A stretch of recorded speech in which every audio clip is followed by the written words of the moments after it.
For those of us who like to interpret things that are on social media, do we have it? The Instagram story from DeAndre Hopkins, which he's working out, and there's video of Tom Brady throwing a pass. That looks like Super Bowl 51. Yeah, but the Falcons. I don't know. Interpret that as you will. I doubt that it means that DeAndre Hopkins is going to be catching passes from Tom Brady, but he's going to be catching passes from someone not wearing an Arizona Cardinals uniform, because that announcement came on Friday afternoon that the Cardinals, unable to trade DeAndre Hopkins, will be releasing him. And that's where this was pointing. It looked like it was going to be a trade for a long time. The problem is, and Albert Breer of SI.com pointed this out a couple of weeks ago, they couldn't find anybody to take on that salary. And I think it was Breer that pointed out in the aftermath of the news on Friday that once Odell Beckham Jr. got $15 million fully guaranteed for 1 year, that complicated the efforts to come up with an acceptable deal with the Chiefs or the Bills, the two teams that had been talking to the Cardinals about a trade. Once Beckham gets 15, and presumably they were trying to squeeze Hopkins to take significantly less than the 19+ million he's due to make, that sent everything sideways, and no trade. Nobody wants to take on the contract. Hopkins doesn't want to take less. Cardinals either keep him around, Chris, and pay him. And remember, we talked not that long ago. Why don't they just keep him? Why don't they just keep him? He's a good player. Why don't you keep him? Why don't you keep him and pay him? It's only $19 million. You've already paid him the bulk of the money. Right. He's making $27 million a year. If you're only paying him $19 million this year, you're in a pretty favorable point in the out years of the contract. Why don't you just keep him? They don't want to keep him. They don't want to pay him. He probably don't want to be there either. Exactly. So they cut him. Right. And again, it hasn't officially happened yet. It likely will happen today. There were no transactions Friday, no transactions Monday. Today's the day, but that's what the Cardinals are going to do, unless this is another one of those situations. How many times have we seen this now? Where a team's going to release someone, and they announce they're going to release him, but before they actually release him, somebody calls. There's some sort of a trade that gets worked out. Right. No, I know. I mean, I wouldn't be shocked, again, for the number we're talking about for the player for 1 year. I think it's what's on the horizon, what we discussed last week, that scares teams, from wanting to trade or send major assets to DeAndre Hopkins, like you talked about. You talked, with his injuries, PED suspension, and money that, he has a good first 10, 12 games. Now he wants a new contract, and we trade. I think all those things complicate things on DeAndre Hopkins, let alone his age, right? And I think when it comes to the Arizona Cardinals, like you said, I don't think he really wants to be there. He sees the writing on the wall. Part of the reason I think Budda Baker kind of came out strongly too, going, wait, we're totally in rebuild mode here. They're changing the culture. They want volunteers, not hostages. And Hopkins probably felt like more like he was, being taken hostage here in this situation. So I understand him not wanting out, but I guess I'm a little surprised that they just cut him clean and dry right now and got it done with, and didn't maybe want to wait and see if there was a little bit more of a market out there, if they could work something out here at some point. There's some other wrinkles to this as well. Yeah. The timing of the release and what they're doing. Right. And here we are. What is today? The 30th. 30th. Of May. Right. On Friday, June 2nd, they could cut him and split the cap charge over 2 years. Instead of $22.6 million in dead money this year, they would take $11.3 million this year and $11.3 million next year, saving $11.3 million in current year cap space. By doing it now, doing it today, they take the full $22.6 million. They can't do a post-June 1 designation because they've already done their two. Every team has two per year. They did it with J.J. Watt and Rodney Hudson. They can't do it with DeAndre Hopkins, but they can wait until after June 2nd. I got into an argument with somebody about that. They can't do it. They've already done their June 1 designation. moves. Right. You're right. Yeah, you're right. But they can just wait until after June 1 and do it as much as they want. Right. That's all. You can do before June 1, 2, after June 1, as many as you want. And all they'd have to do is wait until Friday. And Chris, this was a fun little thing that, on a slow Friday night, I was trying to get people to understand. And you just get these Cardinals fans that don't want to hear it. They don't want to acknowledge what is staring them right in the face. And this is as simple as I can make it. when you take the full cap charge this year, because I saw somebody out there who's in the NFL media bubble, and I can't remember who it is, somebody who's either directly or indirectly on the payroll. So I always have to be skeptical about the people who are directly or indirectly on the payroll because they're going to be likely to push the talking points of the team. Because this is all normal. This is fine. Nothing to see here. Back to what we talked about last segment. Yeah. Nothing to see here. Okay, here's how this works. And I'm no cap expert, but I understand this aspect of it. You have two choices. Take the full $22.6 million cap charge now or cut it in half. 11.3 this year, 11.3 next year. What you're doing by not deferring this move by 3 more days. Yeah. You're tying your hands on $11.3 million in cap space. You are taking that money out of your pocket, and you are saying under no circumstances whatsoever will we spend that money this year. We've got $11.3 million in cap space that we could keep for as long as we want and roll it all over into next year. Right. We don't have to spend it. Yep. We can carry around the $11.3 million in our pockets and not spend it and then kick it to next year. But we're not going to do that.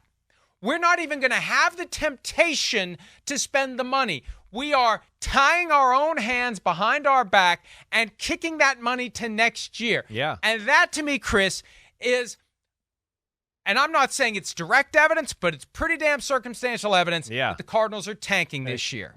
Because, and like, well, who would they give it to? Well, we don't know who's going to become available between now and week 1. Veteran players get cut all the time. They get beat out in camp. They make a numbers decision. This guy's cheaper. This guy's expensive. We're going to cut him. There's another team out there. Got cap space. And the Cardinals, and I know they have cap space otherwise, but it's an extra 11.3. It just shows you they don't care about this year. This decision tells you, because you can still kick the 11.3 to next year. Yeah. You're not required to spend it. They are preemptively preventing themselves from ever giving into the temptation or yielding to the pressure because now they've got we don't have the cap space. Hey, why don't you pursue this guy? Why don't you pursue that guy? Sorry, we don't have the cap space. Yeah, you don't have the cap space because you didn't want to have the cap space because you don't want to be good this year. You want to get Caleb Williams. You want to move on from Kyler Murray. And now I'm being a little hyperbolic, but maybe I'm not. Because by not keeping that money around, the inescapable message is they don't care about being as good as they possibly can be in 2023. Well, that's fine. They don't have to. They're allowed to build for the future. They're stuck in just fired a new coach. But they still can keep the money. They still can keep the cap space and kick it till next year. They're trying to seal off the argument. Why didn't you pursue this team? They want to be able to say we don't have the cap space. No. Why didn't you pursue this player? They want to say it, and they could have had the cap space. But they don't want it, Mike. They don't want it. Who cares? They don't want it. They want to build a better team for next year. That's all they can still keep the cap space and do it. They can still keep it. They don't have to tie their hands now. They can keep it and then move it to next year later. That's my point. They just would like to look like, hey, they're going to take their lumps. They're going to figure out their team and reorganize it here this year. That's what Stephen Ross said in 2019. Well, okay, sometimes to a degree, it doesn't mean they're not going to not try to win football games. But yeah, they're not going to put every asset in the world right now in a team that's got a lot of issues. $11 million ain't going to do shit for them at any point of this year. It's not going to change them. Do we think that's going to make them go from 2-15 to 3-14 because they signed the $11 million? No, listen. I know. I get it. I know you do.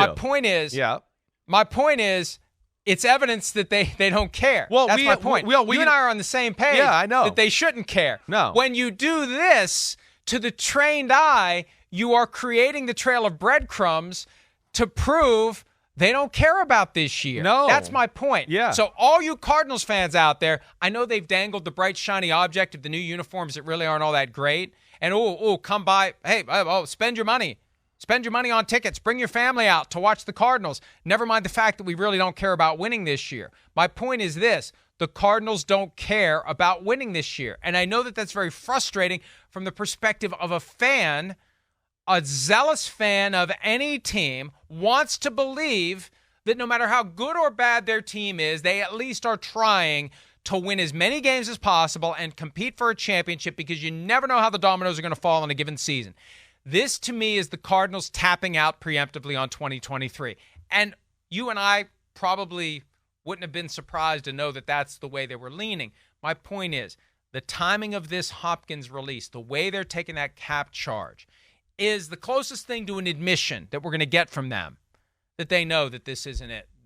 This year, yeah, look, the guys we put on the field are going to try to win football games, bless their hearts. They're just not going to be good enough to win football games, and we're not keeping an extra $11.3 million around that we could spend on somebody who's going to help, because it ain't going to make a difference. No, that's exactly. your point. Right. It isn't going to make a difference because we're going to suck this year. Right. But please renew your season tickets. Oh, yeah. I mean, listen, they got that. They got Kyler Murray not, going to be healthy to start the year. So they got plenty of reasons. And as you and I both know, sometimes you got to take a step back to take 2 steps forward. And I think that's what they're doing. And they gave us an inkling already. Besides all this, that already showed us they were thinking about next year. The draft. Everything they did for the draft was for next year's draft, right, Mike? So there's 2 things where, yes, I don't want to say tanking, but certainly not putting their best foot forward this year. And, yeah, they're thinking more about 2024 Arizona Cardinals and going, hey, now we'll go all in then. Here's the other thing I want to pose to you, Mike, is now, like the little report about, the Cardinals also being angry, right, towards the end of the year that DeAndre Hopkins didn't play the last 2 games, right? And I can understand him not wanting to play. David Blau at quarterback. McCoy was hurt. They got all types of issues. But it just seems weird that would even be thrown out there as part of this conversation. And it makes me think that would only come from the owner. I mean, what the old GM and the coach aren't there, so they're not happy, but they don't give a crap anymore. They're not there. Right? Great point. So that's where I'm just like, the owner obviously had an issue with DeAndre Hopkins is how I take it when I hear that report. Wait, I gave you a new contract. We traded for you. We hung in there through PED use, and now you don't play the last 2 games of the year. I could see an owner being mad at that, but I just felt like that was a weird little wrinkle to this whole story. Well, and it came out a couple of days after the news was announced by the Cardinals that they were going to be cutting DeAndre Hopkins. There was never any whisper of it before, not a word, not an inkling, not anything about the Cardinals being frustrated with Hopkins for not playing the final 2 games of the season. Meaningless games in a lost season with the 3rd-string quarterback, with a guy that you'd like to trade in the offseason. You kind of don't want him to play if he's potentially going to get banged up even more and you can't trade him. It just shows you how dysfunctional the Cardinals are, that they would even be upset about it. There's no reason to be upset about it. It's strategic. It's smart. It's over. It's done. Why do you want him out there? Why do you want him to get hurt? Why do you want him to help us win games? We're going to be higher in the draft standings if we just lose these last couple of games. And then it's extra dysfunctional to leak that to somebody who used to work for the team, so there's a connection there. But you're right, the only common link is the owner. The GM's gone. The head coach is gone. If anything, you've got a new regime there that says the past is the past. Let's go. Exactly. We got one of the best receivers in the NFL. Right. Let's go. Right. Let's go. So, yeah, but look, here's why. This dovetails with the Dalvin Cook situation in Minnesota that we've talked about at length. Not every fan follows the sport the way that we do and the way the people that watch or listen to this show do. There's a lot of casual drive-by fans that don't understand things.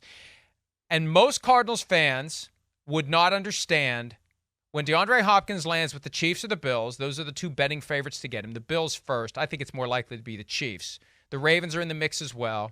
For some reason, the Jets are one of the top betting favorites. I can't imagine him playing for the Jets, but who the hell knows at this point? I don't rule out anything. In this league, I don't rule out anything. But when he goes somewhere else and he plays really well, the Cardinals are going to look like idiots for letting him go in the eyes of the fans who don't understand the broader dynamics, and they're really not trying to win this year. They're saving cash. They're saving cap space. They're moving on from a guy who maybe doesn't want to be there. So they need a reason.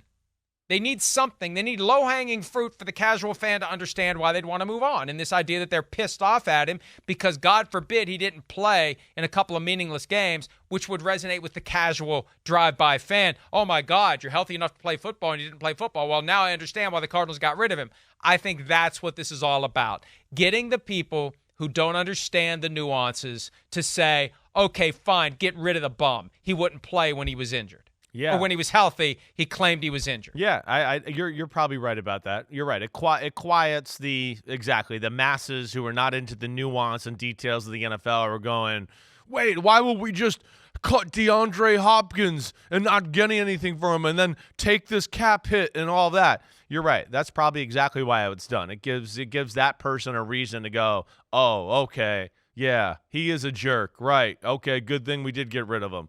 Kind of seems that way. It all goes back to nothing to see here. I mean, that should be the motto of the NFL. Forget about football as family. Nothing to see here.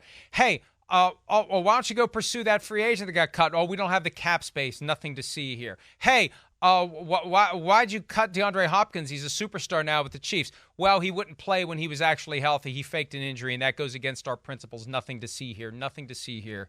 Nothing to see here. All right, nothing more to talk about this segment unless you have anything. No, I'm good. Surely all good. If you got something. Got it all out. All right, nothing to see here. Nothing to see here. Let's take a break. We're going to take a look at some of the best free agents who remain available, but not Tom Brady or DeAndre Hopkins. Others when PFT Live continues right after this.